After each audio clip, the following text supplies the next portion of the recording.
তোমার আলো ছড়িয়ে পড়ে সুন্দর এই পৃথিবীতে, চাঁদ সূরজ জেগে ওঠে তোমার ডাকে সাড়া দিতে। আসসালামু আলাইকুম ওয়া রাহমাতুল্লাহি ওয়া বারাকাতুহু। আলহামদুলিল্লাহি জাআলা লিআউলিয়াইহি মাহাব্বাতান ওয়া ইরতিফাআ ওয়া কাতাবা আলা আহলি আশ-শিকাকি মাকতান ওয়া ইত্তিদাআ ওয়া আশহাদু আন লা ইলাহা ইল্লাল্লাহু ওয়াহদাহু লা শারীকা লাহু শাহাদাতান নাজদাদু বিহা ঈমানান ওয়া ইনতিফাআ ওয়া না'লু বিহা ইখতিলাফান ওয়া ইজতিমাআ وأشهد أن سيدنا ونبينا محمدًا عبد الله ورسوله أوجب طاعته استنانا واتباعا. أما بعد فأعوذ بالله من الشيطان الرجيم. بسم الله الرحمن الرحيم. أولم ير الذين كفروا أن السماوات والأرض كانتا رتقا ففتقناهما وجعلنا من الماء كل شيء حي أفلا يؤمنون. আল্লাহ তাআলা ইরশাদ করেন, আর যারা কুফরি করে অস্বীকার করে তারা কি দেখে না যে আসমান সমূহ এবং জমিন মিলিত ছিল, তারপর আমি এগুলোকে আলাদা করে দিলাম, পৃথক করে দিলাম, আর আমি প্রত্যেক জীবিত জিনিসকে পানি দ্বারা সৃষ্টি করেছি, তারপরেও তারা কি ঈমান আনে না? বিন ইমরানের এই মসজিদে আয়োজিত আজকের এই মাহফিলে উপস্থিত সম্মানিত মুসল্লি ভাইরা, সূরাতুল আম্বিয়া থেকে একটি আয়াত 30 নম্বর আয়াত তিলাওয়াত করে এর সরল বাংলা অনুবাদ উপস্থাপন করলাম। এই একটি আয়াতের আলোকে আল্লাহ সুবহানাহু ওয়া তাআলা তার একত্ববাদের কথা, তাওহীদের কথা প্রমাণ করতে গিয়ে এই বিশ্বজাহান আল্লাহ তাআলা সৃষ্টি করেছেন, কত সুন্দর করে বানিয়েছেন। এর মাধ্যমে আল্লাহ তাআলা প্রমাণ করতে চান যে এর পিছনে একজন স্রষ্টা আছেন, একজন খালিক আছেন, যিনি এত সুন্দর করে এই বিশ্বজাহান, বিশ্বজগৎ পয়দা করেছেন। এসব বিষয়ে আপনাদের সামনে আলোচনা উপস্থাপন করব ইনশাআল্লাহ। সম্মানিত ভাইরা, এই পৃথিবীতে একদল মানুষ আল্লাহকে অস্বীকার করেছে। আওয়ালাম ইয়ারাল্লাযীনা কাফারু, কুফরি করেছে, আল্লাহর অস্তিত্বকে অস্বীকার করেছে। তারা বলেছে there is no God, লা ইলাহা, স্রষ্টা বলতে কেউ নেই। আরেকদল মানুষ আল্লাহর একত্বতাকে তারা অস্বীকার করেছে। তারা বলেছে আল্লাহ আছেন, কিন্তু আল্লাহ একের অধিক, তারা আল্লাহর পার্টনার বানিয়েছে, অংশীদার বানিয়েছে, শরীক বানিয়েছে। নাউযুবিল্লাহ। এই দুটি ভ্রান্ত এবং ভুল মতবাদ। আল্লাহ একের মাইনাস, অর্থাৎ আল্লাহ তাআলা নেই, এটা যেমন ভুল। আল্লাহ 1+ এটাও ভুল। আল্লাহ হচ্ছেন একক। 1+ অর্থাৎ আল্লাহ তাআলা 2 জন বা 3 জন বা 5 জন বা 10 জন আল্লাহর শরীক বানানো, এদেরকে মুশরিক বলা হয়, তারা আল্লাহর শরীক বানিয়েছে। আর আরেক দল হচ্ছে 1-, তারা বলে আল্লাহ নেই, আল্লাহ বলতে কেউ নেই। এই দুই মতবাদকে আল্লাহ সুবহানাহু ওয়া তাআলা মিথ্যা এবং ভ্রান্ত মতবাদ আখ্যায়িত করে কোরআন কারীমের বিভিন্ন আয়াতে আল্লাহ তাআলা তার অস্তিত্বকে যেমন প্রমাণ করেছেন, পাশাপাশি আল্লাহ তাআলা যে একক অদ্বিতীয়, এটা আল্লাহ তাআলা প্রমাণ করেছেন এবং বলে দিয়েছেন এটা প্রমাণ করার জন্য আল্লাহ তাআলা 2 ধরনের গ্রন্থ দিয়েছেন। কয় ধরনের? 2 ধরনের কিতাব দিয়েছেন। এবং দুনো কিতাবে, দুনো গ্রন্থে, দুনো বইয়ে আয়াত রয়েছে। একটি হচ্ছে 2 মলাটের 2 কভারের মাঝখানে 30 পারা কোরআন নামক গ্রন্থ। এখানে 6000-এর অধিক আয়াত রয়েছে। আয়াতের অর্থ হচ্ছে চিহ্ন, নিশানা, নিদর্শন। কোরআন কারীমের প্রত্যেকটি আয়াত, প্রত্যেকটি পারা, প্রত্যেকটি বাক্য, প্রত্যেকটি শব্দ, প্রত্যেকটি অক্ষর নিদর্শন, চিহ্ন যে এই কোরআন একজন নাজিল করেছেন এবং এই কোরআন কোনো মানুষের নয়, বরং একজন মহাসত্তা নাজিল করেছেন। কোরআনের এক একটি আয়াত এটাই প্রমাণ করে যে একজন স্রষ্টা আছেন, একজন মাবুদ আছেন, তিনি হচ্ছেন আল্লাহ তাআলা। কোরআন নামক এই 30 পারা কোরআন যে ব্যক্তি বুঝতে পারবে, অধ্যয়ন করবে, ভালো করে পড়বে, কোরআনের এক একটি আয়াতের অর্থ হচ্ছে নিদর্শন। এক একটি আয়াত নিদর্শন, নিশানা, চিহ্ন মানুষকে বুঝিয়ে দেয় যে এই কোরআন যিনি নাজিল করেছেন তিনিই মাবুদ, তিনিই স্রষ্টা। কোরআন পড়ার পর একজন নাস্তিক থাকতে পারে না, কোরআন ভালো করে পড়ার পর বুঝার পর একজন মুশরিক হতে পারে না, একজন কাফির আল্লাহকে অস্বীকারী থাকতে পারে না। وكيف تكفرون وأنتم تتلى عليكم آيات الله وفيكم رسوله ومن يعتصم بالله فقد هدي إلى صراط مستقيم।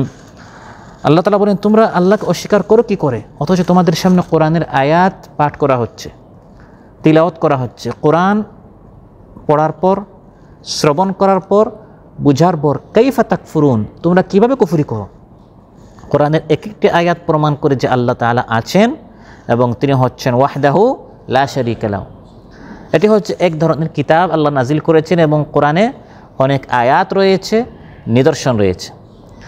আরেক ধরনের কিতাব আল্লাহ তাআলা আমাদেরকে দিয়েছে, যেটাকে বলা হয় উন্মুক্ত গ্রন্থ, আল কিতাবুল মফতুহ, ওপেন বুক আল্লাহ তাআলা আমাদেরকে দিয়েছে, যার কোনো মলাক নেই। এবং এই উন্মুক্ত গ্রন্থেও অসংখ্য অগণিত আয়াত রয়েছে। এক আয়াতের নাম হচ্ছে আসমান, আরেক আয়াতের নাম হচ্ছে জমিন, আরেক আয়াতের নাম হচ্ছে চাঁদ, আরেক আয়াতের নাম হচ্ছে সূর্য, গ্রহ, উপগ্রহ, নক্ষত্ররাজি, নদ নদী, পাহাড়, পর্বত, এগুলো এক একটি আয়াত। কোরআনের মধ্যে আল্লাহ তাআলা বলেছেন এই প্রত্যেকটা আয়াত হচ্ছে আয়াতিল লিকাউমি ইয়াকিলুন লিকাউমি ইয়াতাফাক্কারুন, যারা চিন্তাশীল, যারা ফিকির করে, যারা ভাবে, তাদের জন্য এই উন্মুক্ত গ্রন্থ, বিশ্বজাহান, এই বিশ্বজগতের এক একটি আয়াত তার জন্য যথেষ্ট। এটা প্রমাণ করার জন্য যে এই জিনিস এমনি এমনি পয়দা হয়নি, সৃষ্টি হয়নি, আসেনি, বরং এর পিছনে একটি শক্তি আছে যিনি এটা পয়দা করেছেন, তার নাম হচ্ছে আল্লাহ তাআলা। তাই কোরআনের বিভিন্ন আয়াতে আল্লাহ তাআলা এই উন্মুক্ত গ্রন্থ বিশ্বজাহান সম্পর্কে বলেছেন, হে মানুষ, শুধু হাঁটাহাঁটি এবং চলাফেরা করো না, বরং চিন্তা ফিকির করে করে হাঁটো। মাথা উপরের দিকে যখন উঠাবে তখন এই বিশাল আসমান তুমি যখন অবলোকন করবে, মাথা যখন নিচের দিকে যাবে তুমি যখন এই জমিন দেখবে, আশপাশে পাহাড়, পর্বত, নদী যখন দেখবে, তখন চিন্তা করো এগুলো কে পয়দা করেছেন। সানুরিহিম আয়াতিনা ফিল আফাকি ওয়া ফি আনফুসিহিম হাত্তা ইয়াতাবায়ানা লাহুম আন্নাহুল হক আওয়ালাম ইয়াকফি বিরাব্বিকা আন্নাহু আলা কুল্লি শাইইন শাহীদ। কোরআন নামক এই গ্রন্থের আয়াতে আল্লাহ তাআলা উন্মুক্ত গ্রন্থের আয়াত সম্পর্কে বলছেন যে আমি মানুষকে উন্মুক্ত এই গ্রন্থে অনেক আয়াত দেখাবো এবং নিজের মধ্যে অনেক আয়াত দেখাবো। তার নিজের মধ্যে ফি আনফুসিহিম, তাকে আমি হাত দিয়েছি, সে চিন্তা করবে হাতটা কে দিল। আলাম নাজআল লাহু আইনাইন, আমি তাকে দুটি চোখ দিয়েছি, সে চিন্তা করবে এই দৃষ্টিশক্তি আমাকে কে দিয়েছেন। চোখ তাকার পরেও মানুষ দৃষ্টিহীন থাকে, আমি তাকে দৃষ্টিশক্তি দিয়েছি, শ্রবণ শক্তি দিয়েছি, বোধ শক্তি দিয়েছি, সুস্বাস্থ্য দিয়েছি। এগুলো নিয়ে মানুষ ভাববে, এই রক্ত চলাচল, এই নিয়ামতগুলো কে দিয়েছেন, মানুষ ভাববে এবং তার রবকে চিনবে। সুবহানাল্লাহ। সানুরিহিম আয়াতিনা ফিল আফাক, এবং আমি মানুষকে দেখাবো এই বিশ্বজগৎ নামক বিশাল উন্মুক্ত গ্রন্থে, যেখানে অসংখ্য অগণিত আয়াত রয়েছে। এগুলো এক একটি আয়াত একজন নাস্তিক মুশরিককে ঈমানদার বানানোর জন্য যথেষ্ট। যদি তার আকল থাকে, সুস্থ বিবেক থাকে, তাহলে শুধু আসমানকে দেখেই একজন ঈমানদার হয়ে যেতে পারে। শুধু জমিনকে দেখে, শুধু পাহাড় পর্বতকে দেখে একজন নাস্তিক আস্তিক হয়ে যেতে পারে, একজন মুশরিক মুমিন হয়ে যেতে পারে, একজন কাফির মুওয়াহিদ হয়ে যেতে পারে। সুবহানাল্লাহ। উন্মুক্ত গ্রন্থের এই আয়াতসমূহের অন্যতম দুটি নিদর্শন হচ্ছে আসমান এবং জমিন। আল্লাহ তাআলা এগুলোকে শূন্য থেকে সৃষ্টি করেছে। আলহামদুলিল্লাহি ফাতিরিস সামাওয়াতি ওয়াল আরদি জাইলিল মালাইকাতি রুসুলান উলি আজনিহাতিম মাসনা ওয়া সুলাসা ওয়া রুবা'। আল্লাহ তাআলা বলেন সমস্ত প্রশংসা সেই আল্লাহ তাআলার, যিনি আসমানসমূহ এবং জমিনকে সৃজন করেছেন, সৃষ্টি করেছেন। ফাতির, একটি হচ্ছে ফাতির, একটি হচ্ছে খালিক। খালিক বলা হয় স্রষ্টাকে, আর ফাতির বলা হয় আল খালিকু মিন লা শাই, যিনি শূন্য থেকে সৃষ্টি করেন। সুবহানাল্লাহ।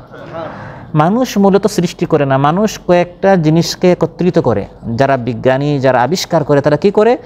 লোহাকে, তারপর তামাকে, এই ধরনের কয়েকটা জিনিস একত্রিত করে তারা গাড়ি বানায়, প্লেন বানায়, এক একটা জিনিস, মোবাইল, তারা যন্ত্র বিভিন্ন ধরনের তারা কি করে? বানায়। তারা স্রষ্টা না।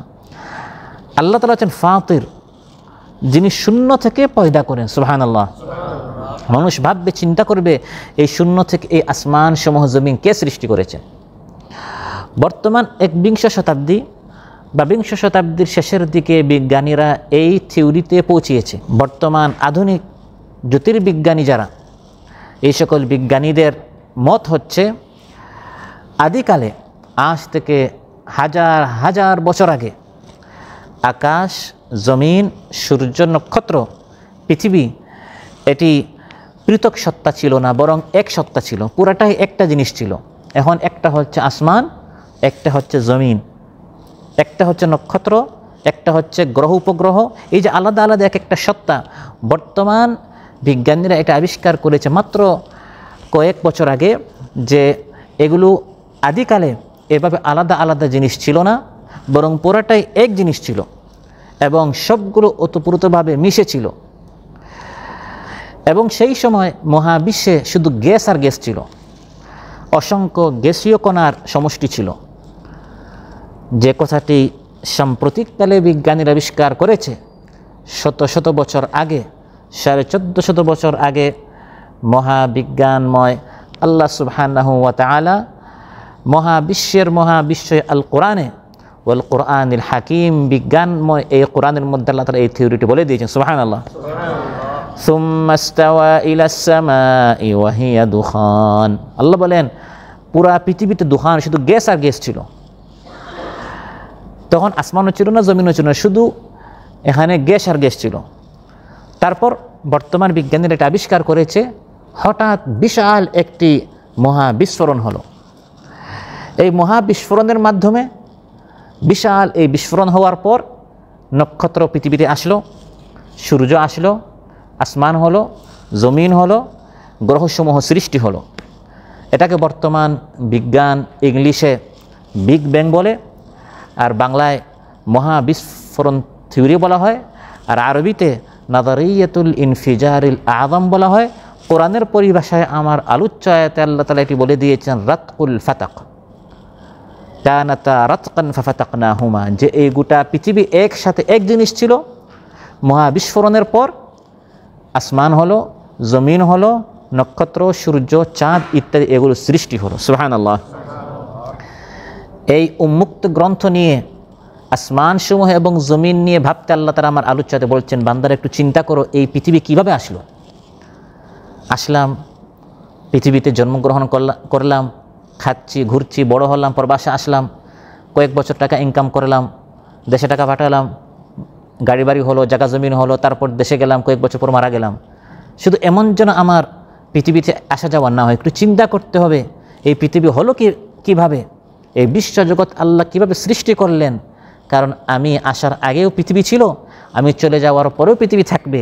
এই পৃথিবীটি আল্লাহ কেন সৃষ্টি করলেন, আমাকে কেন পাঠালেন, এবং এই পৃথিবীটি কী ছিল, কি হবে, এই সব মহাসত্য কোরআনের মধ্যে আল্লাহ তাআলা বলে দিয়েছেন। সুবহানাল্লাহ।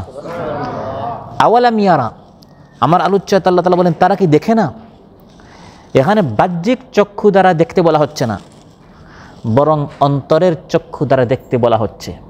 কারণ এই আসমানকে গরু দেখে, গাভী দেখে, গবাদি পশুও দেখে, তারাও দেখে যে এখানে কোরআন আছে। যদি এখানে কোনো প্রাণী আসে, অন্য কোনো প্রাণী, তারা দেখবে যে এখানে কয়েকটা কিতাব আছে। তারাও উপরে আসমান জমিন দেখে, কিন্তু তাদের চিন্তার ওই শক্তিটি নেই যেটি আছে মানুষের।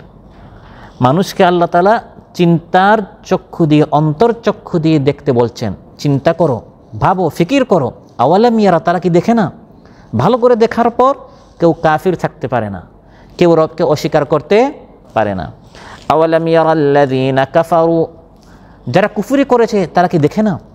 এটি হচ্ছে যারা কুফরি করে, আল্লাহকে অস্বীকার করে, তাদের চিকিৎসা অন্তর্চক্ষু দিয়ে কোরআন নামক গ্রন্থ পড়া, বুঝা আর অন্তর্চক্ষু দিয়ে বিশ্বময় যে উন্মুক্ত গ্রন্থ রয়েছে আসমান জমিন এবং এই সকল সৃষ্টিকে দেখে রবকে চিনা।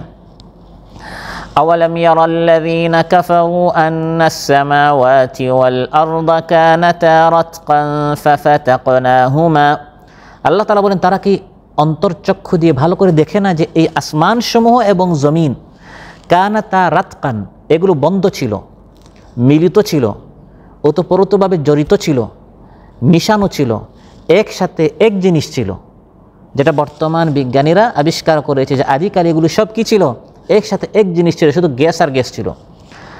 আল্লাহ তাআলা বলেন ফাফাতাকনাহুমা, আমি বিদীর্ণ করে দিলাম, খুলে দিলাম, আলাদা করে দিলাম। তখন না আসমান ছিল যেখান থেকে পানি বর্ষণ হবে, বৃষ্টি নাজিল হবে, না জমিন ছিল যেখান থেকে ফসল উৎপন্ন হবে, বরং পুরা জিনিসটা শুধু গ্যাস আর গ্যাস ছিল। আল্লাহ তাআলা বলেন ফাফাতাকনাহুমা, আমি বিদীর্ণ করে দিলাম, অর্থাৎ আসমান ও জমিন আদিকালে শুরুতে একত্রে মিলিত ছিল, তারপর আমি উভয়কে আলাদা করে দিলাম, পৃথক করে দিলাম।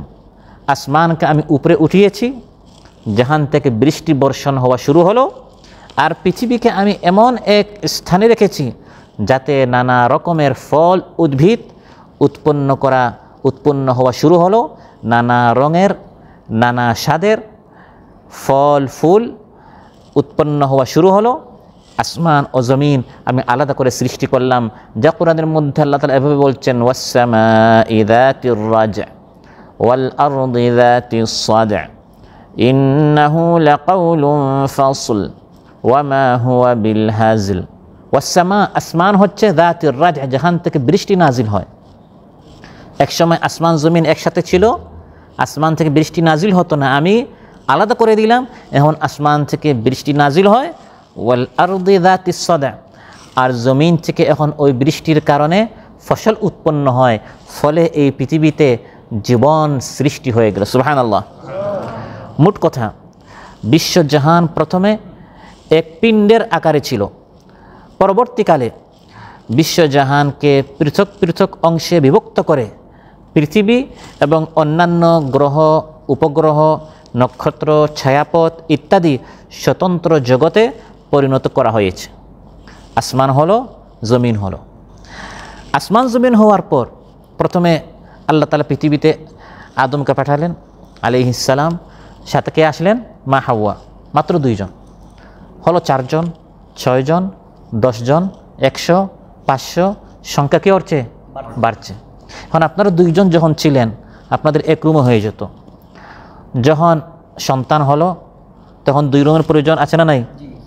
তারপর যখন আপনারা দাদা দাদি হলেন তখন আস্তে আস্তে আপনার ছেলেকে যখন বিবাহ দিবেন, তখন বিবাহ করাবে, তখন কিসের প্রয়োজন হলো?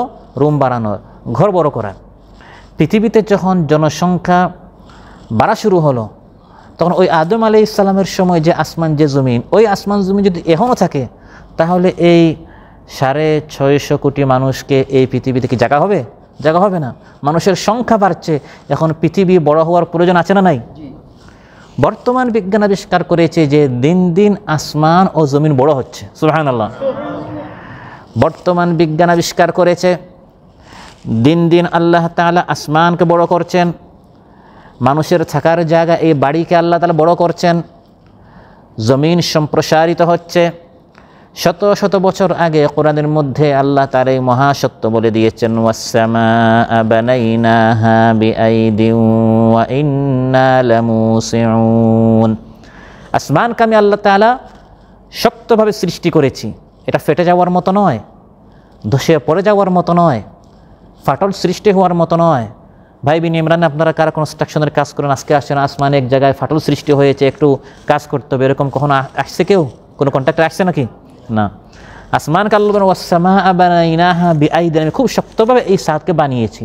ওয়া ইন্না লামুসিউন, আর আল্লাহ বলেন দিন দিন এই আসমানকে আমি সম্প্রসারিত করছি। সুবহানাল্লাহ। মানুষ বাড়ছে, মাখলুকাত বাড়ছে, প্রাণী বাড়ছে, সংখ্যা বাড়ছে। কোরআনের মধ্যে আল্লাহ তাআলা শত শত বছর আগে বলে দিয়েছেন, আগের যারা আলিম ছিলেন অনেকেই এই আয়াতের মর্মার্থ বুঝেননি। বর্তমান এই সায়েন্সের যুগে এসে বিজ্ঞানীরা যখন আবিষ্কার করেছে যে এই পৃথিবী দিন দিন সম্প্রসারিত হচ্ছে, তখন মানুষ বুঝতে পেরেছে আজ মানুষ যেটা আবিষ্কার করেছে, হে মানুষ এই মহাগ্রন্থ নিয়ে আসমান জমিন নিয়ে ভাবো, আল্লাহ তোমাকে যেমন সৃষ্টি করেছেন তোমার থাকার ব্যবস্থা আল্লাহ তাআলা করে দিয়েছেন। সুবহানাল্লাহ। এখানে কোনো জটিলতা হবে না, কোনো জ্যাম লাগবে না, যাতে করে মানুষের থাকতে কষ্ট না হয়।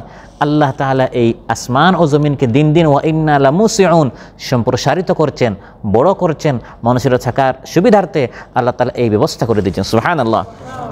এই যে বিশাল আসমান এবং জমিন আল্লাহ সৃষ্টি করলেন, আল্লাহ তাআলা বলেন তারা দেখতে অনেক বড় হতে পারে, শক্তির দিক দিয়ে এই আসমান জমিন অনেক শক্তিশালী হতে পারে, কিন্তু হে মানুষ ভাবো এই মহা সৃষ্টিগুলো কিন্তু আমি আল্লাহর সামনে বাধ্য, তারা কিন্তু আমার সামনে আনুগত্যশীল।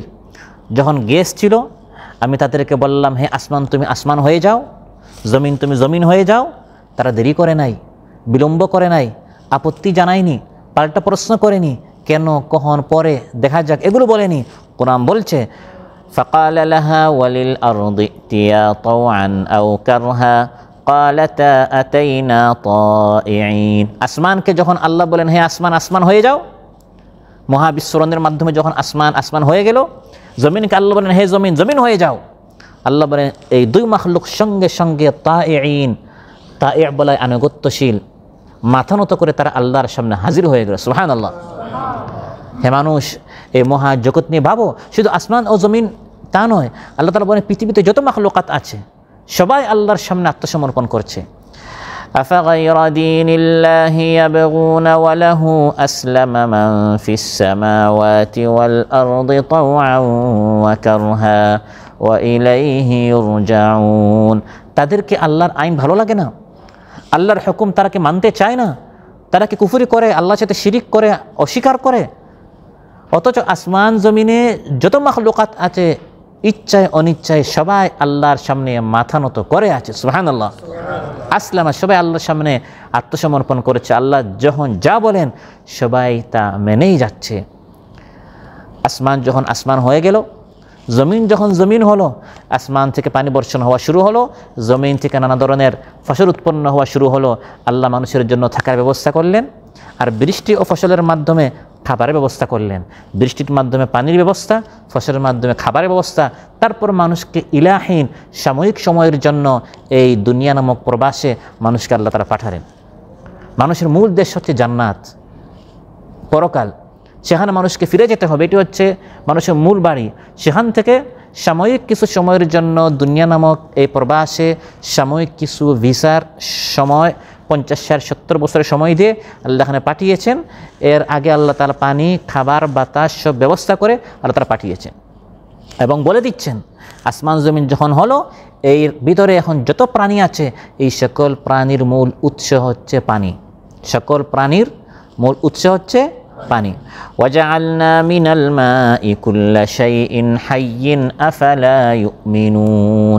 এটিও বর্তমান সাম্প্রতিককালে বিজ্ঞান এটা আবিষ্কার করতে পেরেছে, পৃথিবীতে যত মাখলুকাত আছে, মানুষ বুঝুক না বুঝুক, মানুষ এটা অনুধাবন করুক বা না করুক, মানুষ তার জ্ঞান দ্বারা এত দূর পর্যন্ত পৌঁছতে পারুক বা না পারুক, প্রত্যেকটা প্রাণীর মূল উৎস হচ্ছে পানি। এটা বর্তমান বিজ্ঞান যদিও বলছে, শত শত বছর আগে কোরআন বলে দিয়েছে ওয়াজআলনা মিনাল মাই কুল্লা শাইইন হাইয়িন। প্রত্যেকটা জীবিত বস্তু, প্রাণী, প্রত্যেকটা হায়া জিন্দগি যার মধ্যে আছে তার মূল উৎস হচ্ছে পানি। অতএব এই পানি দ্বারা উদ্ভিদ জন্মে এবং প্রতিটি জীবের নবজীবন লাভ হয় এই পানি দ্বারা। প্রত্যেক প্রাণী তার সৃষ্টি, তার সৃজনে পানির অবশ্যই অনেক প্রভাব রয়েছে। প্রত্যেকটা প্রাণীর শুধু তার সৃষ্টিতে পানির প্রভাব রয়েছে তা নয়, বরং সৃষ্টি হওয়ার পর প্রত্যেকটা প্রাণীর আবিষ্কার, ক্রমবিকাশ, পানির প্রভাব তাতে অপরিসীম। প্রত্যেকটা প্রাণী পৃথিবীতে আসার জন্য যেমন তার পানির প্রয়োজন, পৃথিবীতে জীবিত থাকার জন্য, বেঁচে থাকার জন্য তার পানির প্রয়োজন রয়েছে। বিধায় পানির অপর নাম হচ্ছে জীবন।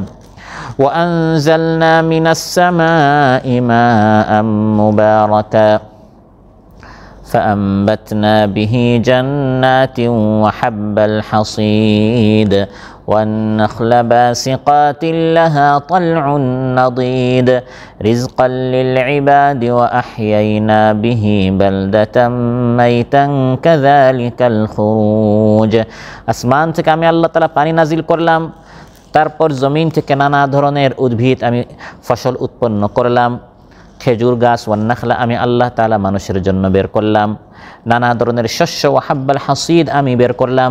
রিজকাল লিল ইবাদ, এটি হচ্ছে আমার বান্দাদের জন্য রিজেক স্বরূপ। সুবহানাল্লাহ।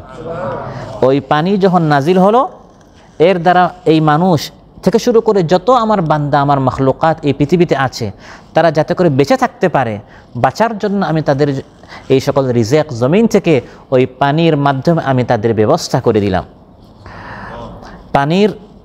পানি যতদিন আছে পৃথিবীতে প্রাণ থাকবে, জীবন থাকবে। পানি নেই, পানির এক নাম যেমন জীবন, অপর নাম হচ্ছে মরণ। যখন পানি শেষ হয়ে যায়, পানি শূন্যতায় মানুষ মারা যায়। এই পানি শূন্যতা কখনো অতি বৃষ্টির কারণে হয়, কখনো অনাবৃষ্টির কারণে হয়। অনাবৃষ্টির কারণে তো স্পষ্ট, দুর্ভিক্ষ হয়, দারিদ্রতা, দ্রব্যমূল্য ইত্যাদি অনাবৃষ্টির কারণে হয়। আর অতিবৃষ্টি, এত বেশি বৃষ্টি আসলো, খাবার পানি, পান করার পানি, গোসলের পানি, ড্রেইনের পানি, ময়লার পানি সব কি হয়ে যায়, একাকার হয়ে যায়। যখন তুফান আসে, প্লাবন আসে, বন্যা আসে, এত বেশি পানি আসে, তখন ব্যবহারযোগ্য পানি নেই। তো আল্লাহ তাআলা যখন মানুষের উপর খুশি হন, তখন পানি দ্বারা ধন্য করেন। যখন মানুষের উপর নারাজ হন, তখন পানি দ্বারা ধ্বংস করেন। ওয়াজআলনা মিনাল মাই কুল্লা শাইইন হাই, এই পানি দ্বারা আমি প্রত্যেক প্রাণীকে সৃষ্টি করেছি। এই পানি দ্বারা আমি প্রাণীকে ধন্য করি, এবং যদি আমি কারো উপর নারাজ হই, এই পানি দ্বারা আমি তাকে ধ্বংস করি।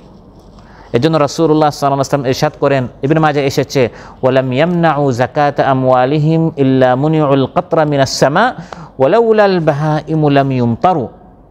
মানুষ যখন যাকাত বন্ধ করে, আল্লাহ তাআলা আসমান থেকে বৃষ্টি বর্ষণ বন্ধ করেন।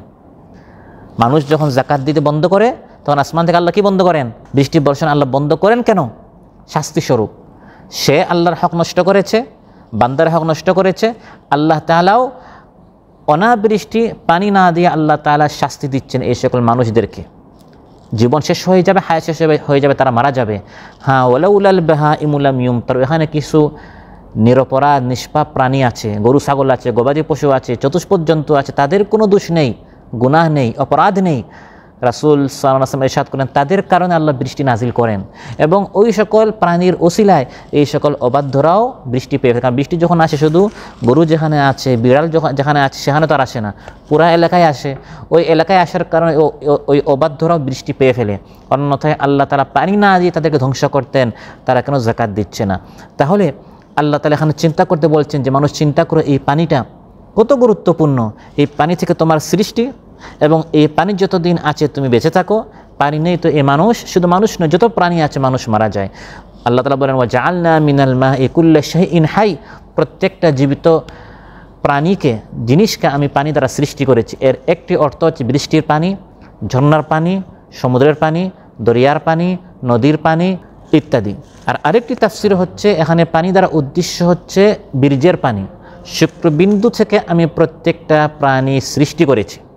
ওয়াল্লাহু খালাকা কুল্লা দাব্বাতিন মিন মা, আল্লাহ তাআলা বলেন পৃথিবীতে যত বিচরণশীল বস্তু আছে, প্রাণী আছে, এই সকল বিচরণশীল প্রাণীকে আমি পানি দ্বারা সৃষ্টি করেছি। বিশেষ করে মানুষ সম্পর্কে আল্লাহ তাআলা বলেন, ওয়া হুয়াল্লাযী খালাকা মিনাল মাই বাশারান ফাজআলাহু নাসাবান ওয়া সিহরা ওয়া কানা রাব্বুকা কাদিরা। তাহলে এই মানুষ থেকে শুরু করে পৃথিবীতে যত প্রাণী আছে, সবার মূল উৎস হচ্ছে পানি। মানুষের সৃজনের জন্য এবং বেঁচে থাকার জন্য মানুষ এই পৃথিবীতে এবং যত মাখলুকাত আছে তাদের বেঁচে থাকার জন্য আল্লাহ তাআলা এই পানির ব্যবস্থা করে দিয়েছেন। আয়াতের মধ্যে আল্লাহ তাআলা এই মহাবিশ্ব জগৎ, আসমান জমিন, এবং আসমান নামক এই ছাদের নিচে এবং জমিন নামক এই বিছানার উপর মানুষ বেঁচে থাকার জন্য আল্লাহ যে পানির ব্যবস্থা করলেন, এগুলো নিয়ে ভাবতে বলার পর আয়াতের শেষে আল্লাহ বলছেন, আফালা ইউমিনুন, হে মানুষ এরপরে কি ঈমান আনবে না? আমি তোমার জন্য আসমানের ব্যবস্থা করলাম ছাদ স্বরূপ, জমিন নামক বিশাল এই বাড়ি তোমার জন্য বানালাম, আর ফার্নিচার হিসাবে পাহাড় পর্বত ইত্যাদি এই ব্যবস্থা আমি করে দিলাম, আর বিশ্বময় একটি ক্যালেন্ডার আমি ব্যবস্থা করে দিলাম, সূর্য এবং চাঁদ, সূর্য এর উদিত এবং অস্ত যাওয়া, চাঁদের উদিত এবং অস্ত যাওয়ার মাধ্যমে দিন রাত এর আবর্তন, মাস আসা যাওয়া, বছরের গণনা তোমরা করে থাকো, এই যে আমি ব্যবস্থা করে দিলাম, আর পানির মাধ্যমে তোমাদের খাবার এবং পানি সব ব্যবস্থা করে দিলাম। আফালা ইউমিনুন, এরপরেও কি তুমি ঈমান আনবে না? এরপরেও তুমি কি নাস্তিক থাকবে? এরপরেও তুমি কি মুশরিক হবে? অথচ আমার এক একটি আয়াত, ওয়াফি কুল্লি শাইইন লাহু আয়াতুন তাদুল্লু আলা আন্নাহুল ওয়াহিদু, এক একটি আয়াত প্রমাণ করে যে আল্লাহ হচ্ছেন এক একক। কিন্তু এগুলো এক আয়াত নয়, কত আয়াত, এক একটি আয়াত যথেষ্ট। কিন্তু আমি আল্লাহ এক আয়াত দেই নাই, অনেক আয়াত দিয়েছি আমি আল্লাহকে চেনার জন্য। এগুলো দেখো, চিন্তা করো, আর আমি আল্লাহর হক আদায় করো। মান কানা লিল্লাহি আ'রাফ কানা লাহু আখওয়াফ। ইবনে কাইয়িম রাহিমাহুল্লাহ বলেন যে যত বেশি আল্লাহর আয়াতগুলো নিয়ে ভাববে, চিন্তা করে করে তার রবকে চিনবে, সে তত বেশি আল্লাহকে ভয় করবে, আল্লাহর হক আদায় করতে পারবে। আমার আল্লাহ যদি এত কিছু সৃষ্টি করতে পারেন, না জানে আমার আল্লাহ কত মহান, এত সুন্দর সৃষ্টি হলে আমার রব কত সুন্দর। এভাবে চিন্তা করতে করতে আল্লাহ সম্পর্কে মানুষ জানবে, তখন আল্লাহর হক আদায় করাটা কী হবে? সহজ হবে। তারাই আল্লাহর হক বেশি আদায় করে, তারাই বেশি ইমানদার হয় যারা আল্লাহর সম্পর্কে, আল্লাহর গুণাবলী সম্পর্কে, আল্লাহর সৃষ্টি সম্পর্কে এভাবে কী করে? চিন্তা ফিকির করে। শাহিদাল্লাহু আন্নাহু লা ইলাহা ইল্লা হুয়া ওয়াল মালাইকাতু ওয়া উলুল ইলমি কাইমান বিল কিসত লা ইলাহা ইল্লা হুয়াল আজিজুল হাকীম। আল্লাহ তাআলা বলেন, আল্লাহ নিজে সাক্ষী দিচ্ছেন, মালায়েকা ফেরেশতারা সাক্ষী দিচ্ছে, আর বান্দাদের মধ্যে যারা পড়াশোনা করে, যারা জ্ঞানী, যারা এই আসমান সমূহ, জমিন, কোরআন ইত্যাদি নিয়ে গবেষণা করে, চিন্তা করে, আল্লাহ ফেরেশতা এবং আমার এই জ্ঞানী বান্দারা তারা সবাই সাক্ষী দিচ্ছে লা ইলাহা ইল্লা হুয়াল আজিজুল হাকীম, পরাক্রমশালী প্রজ্ঞাময় আল্লাহ ছাড়া কোনো সত্য মাবুদ নেই। তাহলে আল্লাহ যে সত্য মাবুদ, এটা বোঝার জন্য আল্লাহর এই সৃষ্টি নিয়ে ভাবতে হবে, চিন্তা করতে হবে। তখন মানুষ তার রবকে চিনতে পারবে, জানতে পারবে এবং তার হক আদায় করতে পারবে। আল্লাহ সুবহানাহু ওয়া তাআলা আমাদের সবাইকে আজকে যে আলোচনা করলাম এর উপর আমল করার তৌফিক দান করুন। আল্লাহর যাকিরিন, শাকিরিন বান্দাদের মধ্যে আল্লাহ আমাদেরকে শামিল করুন, যারা আল্লাহর সৃষ্টি নিয়ে ফিকির করে, চিন্তা করে, ভাবে, চিন্তা করে এই ধরনের আল্লাহর একত্ববাদ, মুওয়াহিদ, ইমানদার বান্দাদের মধ্যে আল্লাহ আমাদেরকে শামিল করুন। যার যে পেরেশানি আছে আল্লাহ তাআলা পেরেশানি মুক্ত করুন, যারা অসুস্থ রয়েছেন আল্লাহ তাআলা সুস্থ করে দেন, যারা ঋণগ্রস্ত আল্লাহ তাআলা ঋণ পরিশোধ করার তৌফিক দান করুন, যার যে সংকট আছে আল্লাহ তাআলা সংকট দূর করুন। সুবহানাকাল্লাহুম্মা বিহামদিক আশহাদু আল্লা ইলাহা ইল্লা আনতা আস্তাগফিরুকা ওয়া আতুবু ইলাইক। আসসালামু আলাইকুম ওয়া রাহমাতুল্লাহি ওয়া বারাকাতুহু। তোমার আলো ছড়িয়ে পড়ে সুন্দর এই পৃথিবীতে, চাঁদ সূরজ জেগে ওঠে তোমার ডাকে সাড়া দিতে।